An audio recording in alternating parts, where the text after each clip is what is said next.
Hello fans, welcome back to the my new video guys and my YouTube channel guys. Today fan we are going to talk about guys Samsung phone guys ultra data saving mode guys. How can we on and how can we use it? Fans we want to on guys your Samsung phone guys this ultra data saving mode settings. So how can you on it and how can you use it? Today fans I will show you. I will tell you in this video guys. So before starting video fan first of all go and subscribe the channel guys. Click the bell icon like the video. So fans now let's see guys how can we on and how can we use it. So first of all guys we will on guys our phone setting guys. After on phone setting guys you can see this tab setting in your Samsung phone device.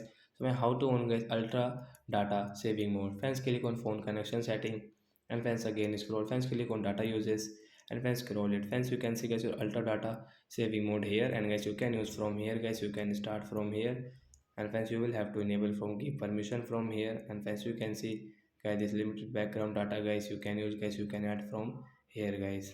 So you can use select app, you can use from here, and guys you can use from here guys. So like that guys you can on guys your ultra data saving mode, and friends you can use from here. So that's it guys, thanks for watching the video, bye bye friends.